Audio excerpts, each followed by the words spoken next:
Dr. Hudson helps me on that side as well. She's a master negotiator and deal maker as well. So we kind of tag team that.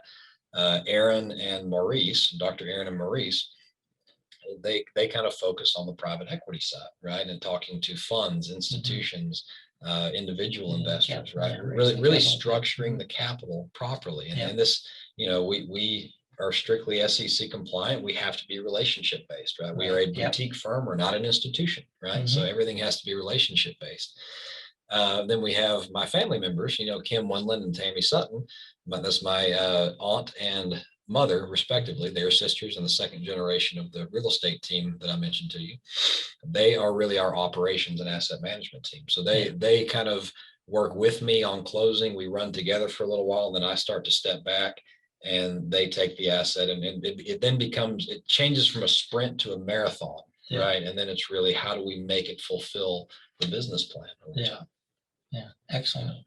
Yeah, so because I know, seems like everybody's slightly different, but usually have different roles among the partners and that. So, so I know one of the other things that, I think is great about, Quantrill Capital is the philanthropy piece of it. So talk about that. Tell us about that. Yeah. So the story behind Quattro, right? We are founded on 4 pillars. People, we mentioned people first already. Property, those properties generate profits, and those profits lead to philanthropy, right? And I mentioned before that my reasoning for getting out of corporate America is I had this huge imbalance in impact over income. It took me a long time to put a label on that. I didn't really understand why I was so unhappy, right? Because there just wasn't any impact with what I was doing. Talking about the people part of the business, the impact is there, right? We are improving people's lives, whether it's our investors that building wealth for them and with them, or whether it's for the residents who we are providing that safe, quality home to raise their kids, right? So there's that part. But then you look down one day and these black boxes are spitting off money, right? And now you have the ability to take that money and put it back in the community in such a way that's impactful. And our group does this in unique ways. Like I mentioned before, that Aaron loves to build, these small self-sustaining houses in Belize, right? Go love on families and single mothers down there. I mean, these things have like their own chicken coop. They're putting all eggs in. It's really cool, Well, you may also remember that, in Beirut, there was a massive explosion earlier this year, or I guess last year at this point.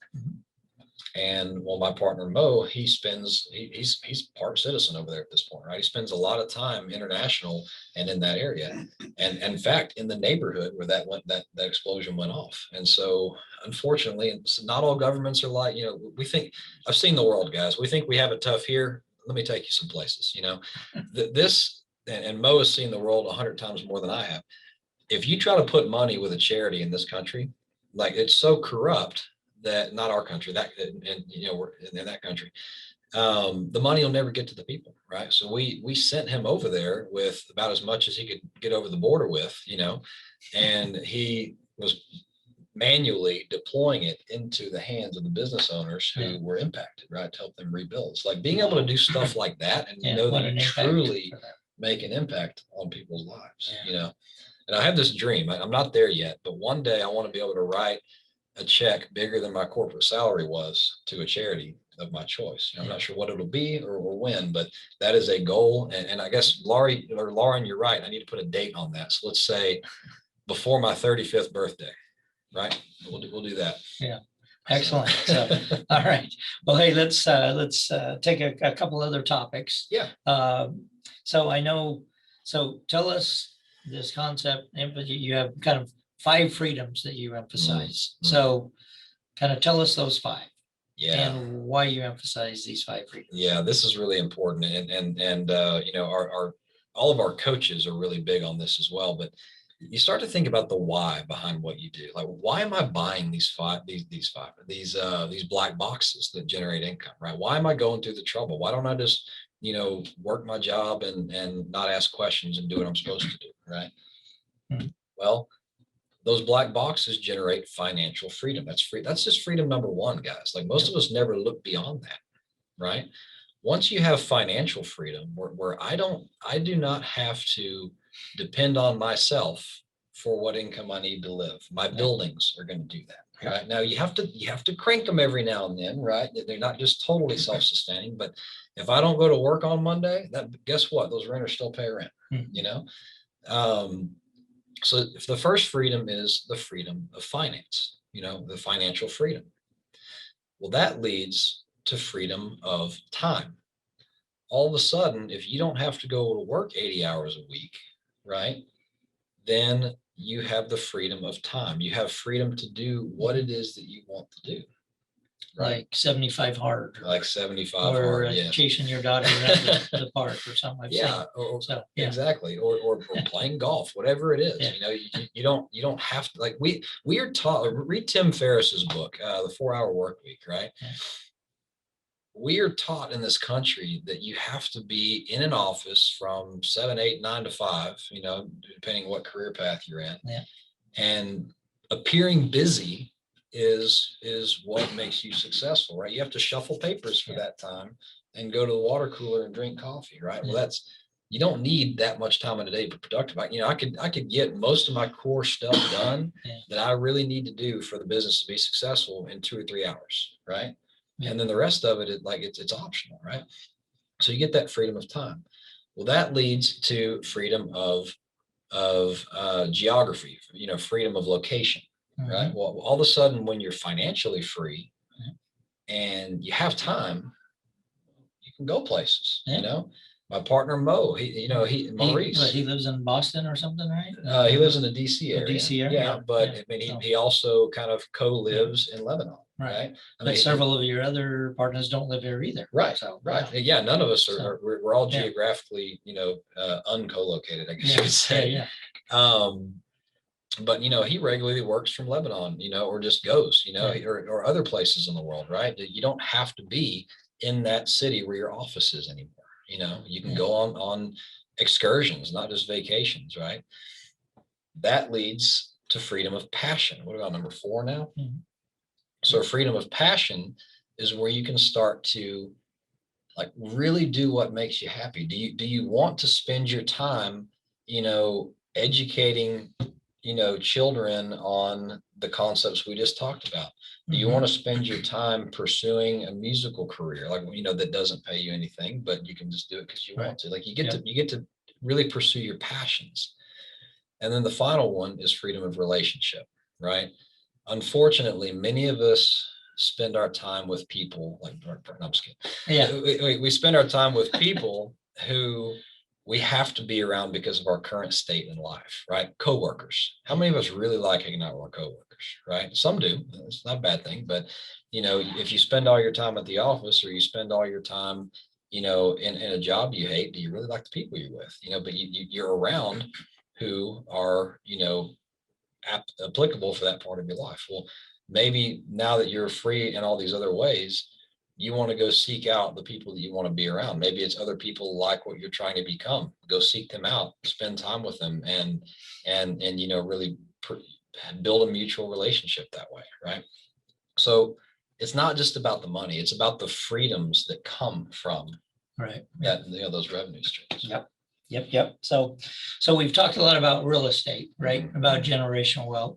Let's kind of end it, and then we'll take some questions. And that too is, so what other strategies, what other things are you doing to develop, develop generational wealth besides, besides real estate? Yeah, and I just pulled up the Q&A chat, the Q&A box. If you guys want to start putting stuff in there, I see we missed one or two. So other strategies, right? I mean, real estate is kind of my main strategy. I like it because I'm on the board of directors, right? There's no CEO that's going to leave the company and gut my company of talent and make my stock price go down, right? I get tax benefits off of it and I get appreciation. That's great. When you start to combine strategies together, though, that's really where you start to see some magic. So as you're reading these books on different, wealth techniques, don't just read them in a vacuum. Think about, how can I apply this to this one and amplify it? An example is the infinite banking concept or the infinite HELOC. Okay. I'm not going to teach you about these here, but I'm just going to tell you what they are. And then, you can just Google them and you'll find umpteen resources on it, right? The printer just turned on. The infinite banking concept is a way to use something called whole life insurance, or I've seen people do it with UILs, but the real IBC is whole life insurance from a mutual insurance company. And the benefit of this is it's like the one place in this world you can still hide money, right, from the IRS, legally. So you buy, let's say you're in real estate and you come into $100,000 windfall, right? Without getting into the details, you can go buy a policy, right? Put that $100,000 into it as a paid up addition. That policy, if it's cash value, it's going to have a set schedule, like a guaranteed and a non-guaranteed schedule of how it's going to increase in value over time, right? Well, the beautiful thing of it is you can take loans against that policy. So if you put your 100,000 in there, you can now take a $50,000 loan from that policy and go and buy a rental house with it, or whatever else, whatever black box you want to buy. But guess what? The value of your policy doesn't change. You just spent that money. You now only have 50,000 in there, but you still have your $100,000 value, right? Why does this work? When the insurance company gives you a loan, they're lending you their money, not your policy. They're lending you their money. You're paying them a little bit of interest, not much, and you don't even have to pay the interest back. They'll get it back when you die anyway, right? So the point of it is you start to use this. And now, even though I took that 50 grand out and bought another asset that is making money, don't buy a car with this unless it's an asset, right? Go buy a black box that's making you money. And now you have that income stream, all right? And you have a little bit of debt over here. Well, then eventually that income stream can pay this back. Well, guess what? The value of your life insurance policy is now $200,000 because time has gone by. And even though your money was not in there, the value kept growing. Well, now you have the benefit of what grew over here and what's growing over here. You just multiplied, because you used two strategies together, real estate and the infinite banking concept.